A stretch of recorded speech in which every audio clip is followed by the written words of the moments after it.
आप ही शारदा देवी हैं? जी। बच्ची का कुछ पता चला?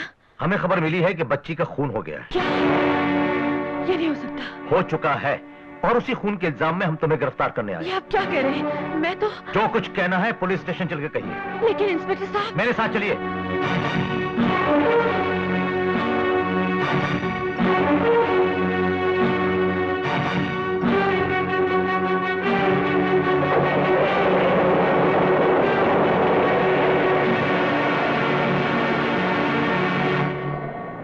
लड़की की मां और मामा ने तुम्हारे खिलाफ रिपोर्ट दर्ज कराई है।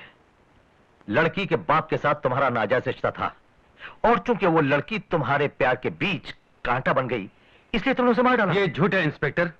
ये मेरी बेटी से इतना प्यार करती थी जितना उसकी सगी मां ने भी नहीं किया। ये झूठी रिपोर्ट उन लोगों ने इन्हें फंसाने व बेइज्जत करने के लिए की है। मुझे पूरा यकीन है मेरी बेटी को कुछ नहीं हुआ है। ये सिर्फ मेरी बीवी की एक चाल है। मेरी आपसे रिक्वेस्ट है कि जल्दबाजी में आप लोग कोई गलत फैसला ना करें। बिना सबूत के पुलिस गलत फैसले पर पहुंचती ही नहीं। हवलदार, जिस दिन बच्ची गुम हुई उस दिन यही कपड़े पहनी हुई थी ना? यही जूते, यही चूड़ी और टॉप।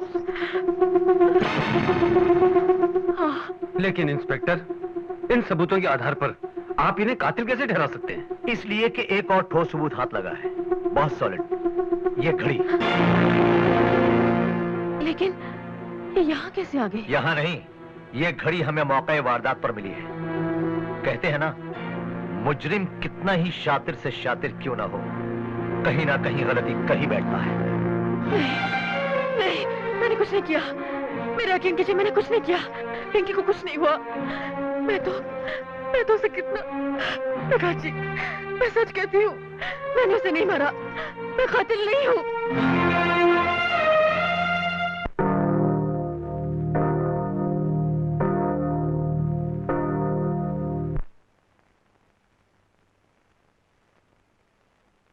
योर ऑनर, गवाह पांडुरंग का बयान मौके वारदात पर मरी हुई बच्ची के कपड़े और खुद मुल्जिमा की घड़ी से यह साफ जाहिर हो चुका है कि अपने और अपने आशिक के बीच का कांटा निकालने के लिए मुल्जिमा शारदा देवी ने बच्ची को बेरहमी से कत्ल कर दिया।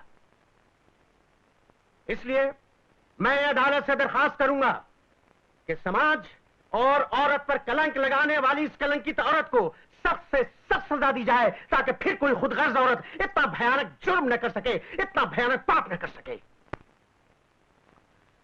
योर ऑनर, पब्लिक प्रोसिक्यूटर साहब सिक्के के एक ही पहलू को ठोक बजाकर अदालत को किसी एक फैसले पर पहुंचने के लिए मजबूर कर रहे हैं, जबकि ये बात सभी जानते हैं कि सिक्के का एक दूसरा पहलू भी होता है जिसे नजरअंदाज करना कानूनन जुर्म है। योर ऑनर, सिक्के के इसी दूसरे पहलू यानी कि शारदा देवी पर लगाए गए इल्जामों पर उनके वकील की हैसियत से मैं एक नई रोशनी डालना चाहता हूं। इजाजत है। ना ना ना ना, ना मुन्ना, तुम कहां चले हैं? तुम तो मेरी सर्चलाइट हो। तो तुम्हारा नाम पांडु है? जी साहब। भाई पांडुरंग, क्या काम करते हो? मच्छी पकड़ता हूँ साहब। अच्छा अच्छा, दरिया पर? जी साहब। तो मंगलवार के दिन भी तुम मच्छी पकड़ रहे थे? जी साहब। अच्छा अच्छा, मछली क्यों नहीं पकड़ी, सिर्फ कपड़े क्यों पकड़े? ये सब किनारे पर ही पड़ा हुआ था साहब। सब क्या? यही घड़ी, कपड़े, जूते। अच्छा अच्छा, सब कुछ मिला, लेकिन लाश? लाश? लाश कहाँ मिलती साहब, इतना गहरा दरिया है, डूब के मर गई होगी बेचारी। हाँ, तुम्हारा मतलब है कि कातिल ने तुम्हें गवाह बनाने के लिए पहले तुम्हारे सामने अपनी घड़ी उतार कर रखी, और फिर बच्ची के कपड़े, और फिर देखते ही देखते उसे पानी में धकेल कर मार डाला। Order, order. योर ऑनर, ये बात सभी अच्छी तरह जानते हैं कि समुंदर इंसान की तरह लालची नहीं होता। वो अपने अंदर कोई चीज छिपा कर नहीं रख सकता। इसके बाद भी अगर बच्ची का कत्ल हुआ होता तो लहरों ने लाश को किनारे पर पटक दिया होता, और अब तक लाश मिल गई होती पुलिस को मिलावट। क्यों भाई, ठीक कह रहा हूं ना? और वैसे भी तुम तो मछुआरे हो, समुंदर का स्वभाव अच्छी तरह जानते होगे। बताओ, लाश को कहां छिपा रखा है? सब लाश वाश मैं नहीं जानता साहब। कितने पैसे मिले थे झूठी गवाही देने के? कितने पैसे मिले थे? सब 200 रुपए मिले थे। किसने दिए थे वो 200 रुपए? वो रूपा देवी ने दिया साहब, रूपा देवी ने।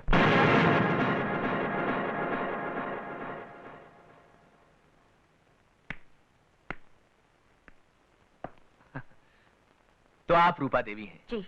आप कितना पढ़ी हैं? बीए। और आपके पति? मैट्रिक। बीए पास होते हुए भी आपने एक मैट्रिक पास लड़के से शादी की, ये कैसे? ये शादी मैंने नहीं की, मेरे पिता ने करवाई थी। इसका मतलब आपकी इस शादी में कोई दिलचस्पी नहीं थी, कोई मर्जी नहीं थी। Objection your honour. शादी में दिलचस्पी लिए बिना ही ये एक बच्चे की मां कैसे बन गई? योर ऑनर, इस तरह मेरे और मेरे गवाह के बीच में टांग अड़ाना कानूनन जुर्म है। You may proceed. आखिरी बार अपनी बच्ची को कब मिली थी? उसके स्कूल में। आप उसके स्कूल क्यों गई थी? बच्चे से ये कहने कि वो अपने डैडी से मुझे मिलाने में मदद करे। ओह, मतलब ये कि बच्ची तक तुम्हें तुम्हारी ममता नहीं, तुम्हारा स्वार्थ खींच कर ले गया। और जाहिर है कि जब बच्ची ने तुम्हारी बात नहीं सुनी तो तुमने उसे पीटा होगा। और ये सोचकर कि बच्ची ने तुम्हें तुम्हारे पति से मिलाने में कोई मदद नहीं की, तुमने उसे एक फालतू चीज समझकर बेचारी को खत्म कर दिया होगा। नहीं नहीं नहीं, मैंने ऐसा नहीं किया। Objection your honour. क्या दुनिया की कोई भी मां अपने छोटे से स्वार्थ के लिए खुद अपनी औलाद का खून कर सकती है? अरे क्यों नहीं कर सकती? महाभारत सीरियल में गंगा ने अपने बेटों को पानी में नहीं बहा दिया था क्या? बात करते हो यार, मतलब क्या तुम्हारा? Order order. योर ऑनर, मैं पूरे यकीन के साथ कह सकता हूं कि बच्ची की कातला खुद उसकी मां रूपा देवी है। I object your honour. मेरे काबिल दोस्त सिर्फ हवा में बातें कर रहे हैं। अभी तक इनके पास कोई सबूत या ऐसा कोई गवाह नहीं मिला है जिसने अपनी आंखों से रूपा देवी को कत्ल करते हुए देखा हो। इसलिए योर ऑनर, मेरी चिरावी पूरी नहीं हुई है। You may proceed. Thank you. ये जो औरत आपके सामने खड़ी है, इसे आपने पहले कभी देखा है? जी हाँ, कहाँ? मेरे बगल वाले घर में। क्या ये औरत अभी भी वहीं रहती है? नहीं, अब ये मेरे घर में रहती है। आपके घर में? क्या आप अदालत को इसकी वजह बता सकती हैं? मैं बताता हूं। क्योंकि आपके ख्याल में आपके पति में और शारदा देवी के बीच कुछ नाजायज ताल्लुकात चल रहे हैं, है ना? हाँ। तुमने अपनी आंखों से कभी कुछ देखा? नहीं, मैंने सोचा। सोचा, सिर्फ सोचा रूपा देवी, देखा नहीं। योर ऑनर, अभी अभी मेरे काबिल दोस्त ने कहा कि बिना अपनी आंखों से देखे किसी फैसले पर पहुंचना गलत है, जबकि रूपा देवी ने बिना अपनी आंखों से देखे मेरी मुवक्किला शारदा देवी पर ऐसे घिनौने इल्जाम लगाए हैं कि उनका खुद अपने मोहल्ले में सर उठाकर चलना नामुमकिन हो गया। उनकी परमानेंट नौकरी चली गई, यहां तक कि बेचारी की सगाई भी टूट गई। योर ऑनर, योर ऑनर, अगर किसी को जान से मार देना कानूनन जुर्म है, तो किसी के चरित्र की हत्या करना भी एक संगीन जुर्म से कम नहीं जो रूपा देवी ने किया है। योर ऑनर, जिस औरत को ऐसे अपराध करने की आदत सी पड़ जाए, उसके लिए अपनी बच्ची को मारना भी बहुत बड़ी बात नहीं। इसलिए मैं अदालत से दरख्वास्त करता हूं कि श्रीमती रूपा देवी को उनके अपराध के लिए उचित दंड दिया जाए। That's all, your honour. इस मामले का फैसला अदालत कल तक मुलतवी करती है।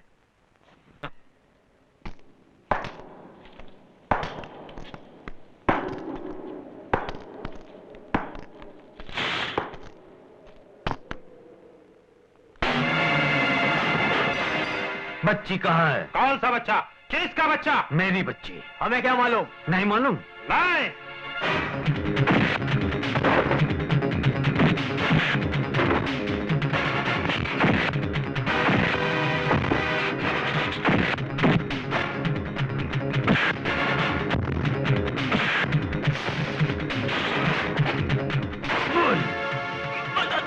बता दो।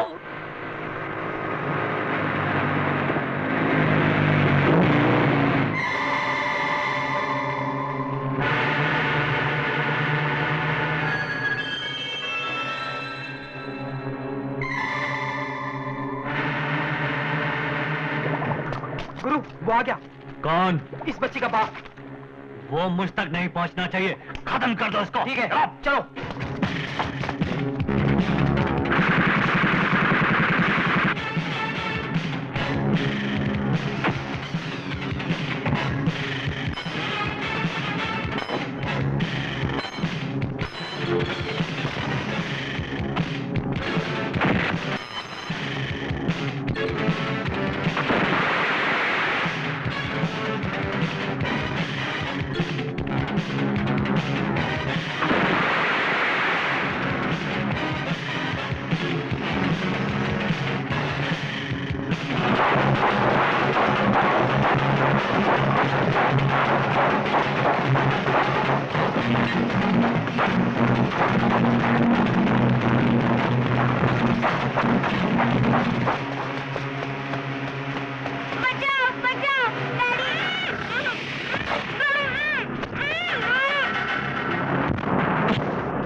डैडी को देख, कितना बुज़दिल है।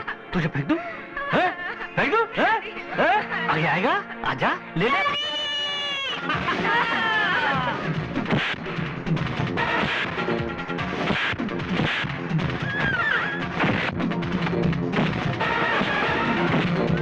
आजा।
रुक जाइए योर ऑनर, बच्ची मिल गई और जिंदा है।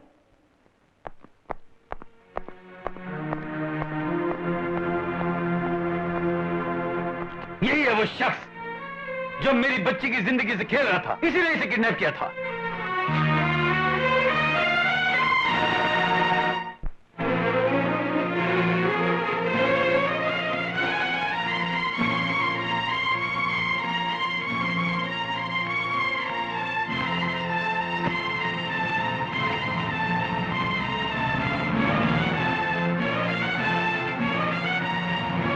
मौसी, ये सब लोग कहाँ जा रहे हैं? तुम्हें मालूम नहीं? सब लोग शादी में जा रहे हैं।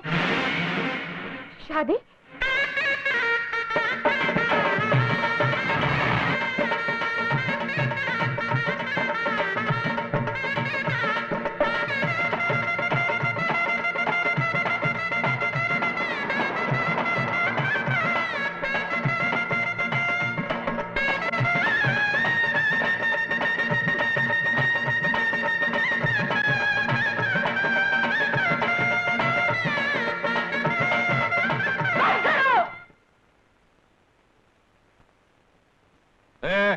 मेरे कहने पर तुम यहाँ आए, मैंने तुमको पैसे दिए, इन मैडम के कहने पर बंद कर रहे हो, ये कानूनन जुर्म है। चलो शुरू करो। आओ बेना आओ, ये लो फूल डालो।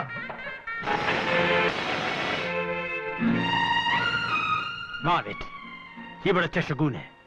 ये फूल भगवान ने अपने हाथों से तुम पर बरसाए हैं। जाओ अपना काम करो। पिताजी, आपकी आंखों के सामने आपकी बेटी का संसार लूट रहा है, आप उसे रोकने के बजाय बढ़ावा दे रहे हैं। खड़े खड़े क्या देख रहे हो? काम वाम करो ना जाकर। मैं तो जाता हूँ, मेरे को तो दूसरा भी बहुत काम है। जैसी करणी वैसी भरणी।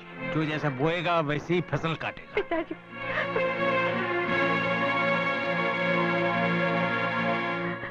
ये क्या माँ, जब भी मैं मुसीबत में होती थी तो तुमने मेरा साथ दिया, मेरे आंसू पहुँचे, और आज अपनी बेटी का मंगलसूत्र छीनकर पराई औरत के गले में डाल रही हो। क्या कर रही हो माँ?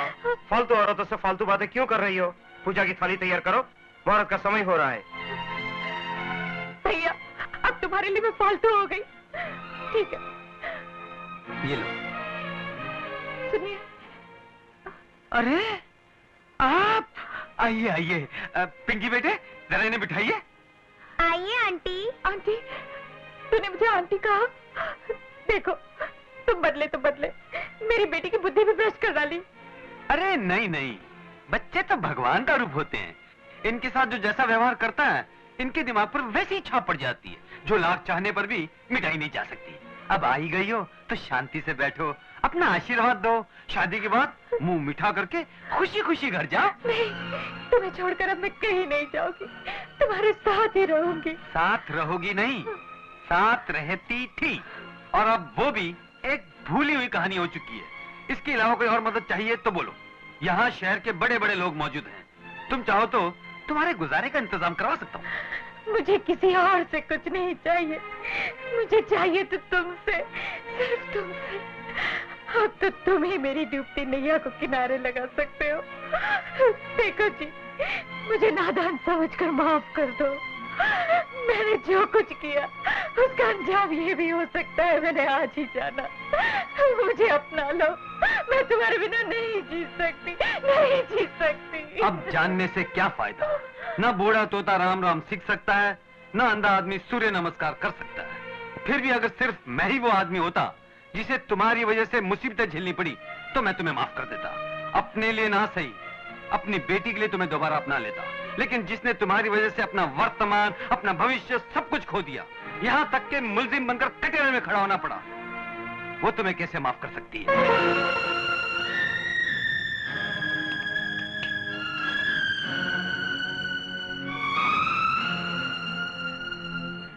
शारदा, मैंने जो भी कुछ किया झूठे शक और जलन की वजह से किया। वक्त की ठोकरें खाकर मैं समझ चुकी हूँ कि ये सब कुछ करके मैंने बहुत बड़ा पाप किया है। ये बात मैं सिर्फ तुमसे ही नहीं, इन सब लोगों के सामने अपनी बेटी की सौगंध खाकर कहती हूँ कि तुम निर्दोष हो, पवित्र हो, इसमें तुम्हारा कोई कसूर नहीं। मुझे माफ कर दो शारदा, मेरा जीवन तुम्हारे हाथों में। ये शादी रोक दो शारदा, ये शादी रोक दो। रोने धोने से कोई फायदा नहीं। तुमने अपनी भूल मानने में बहुत देर कर दी रूपा। सारी तैयारियां हो चुकी है, ये शादी नहीं रोकी जा सकती। आखिर क्यों? ये नहीं होगा, मैं ये शादी नहीं होने दूंगी। अगर ये शादी हुई तो तुम्हारी टोली मेरी अर्थी पर से गुजरेगी। मैं अपना पति किसी से बांट नहीं सकती। मेरा पति सिर्फ मेरा है, मेरा। यही बात सुनने के लिए मेरे कान तरस रहे थे। तुम ही नहीं, इस धरती पर जन्म लेने वाली हर औरत यही सोचती है कि उसका पति सिर्फ उसी का हो। मैं भी एक औरत हूँ, तुम्हारे मन की बात मैं अच्छी तरह समझ सकती हूँ। तुमने मेरे साथ जो किया सो किया, लेकिन अपने पति को भी कितना दुख पहुंचाया। उनका अपमान किया, झूठे आरोप लगाकर उनका दिल दुखाया। इतने पर भी उन्होंने उफ तक नहीं किया। अरे तुम्हें तो अपने सुहाग पर अभिमान होना चाहिए। तुम्हारे पति ने तुम्हारे अलावा और किसी लड़के के बारे में सपने में भी नहीं सोचा। रूपा, याद रखना, मैंने कभी नहीं चाहा कि तुम्हारा मंगलसूत्र छीनकर मैं अपने गले में डाल लूं। पति तो सभी को मिल सकता है, लेकिन अच्छा इंसान किसी किसी को मिलता है। सुनो, ये विवाह मेरा और प्रकाश का नहीं है। पिंकी के खो जाने पर मैंने मन्नत मांगी थी कि अगर बच्ची सही सलामत मिल जाए तो मैं कृष्ण तुलसी विवाह रचाऊंगी, और भगवान ने मेरी सुन ली। वो देखो।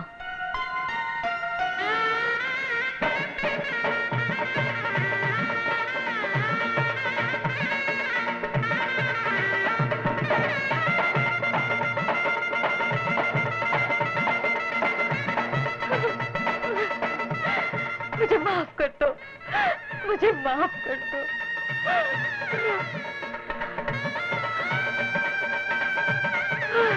मम्मी!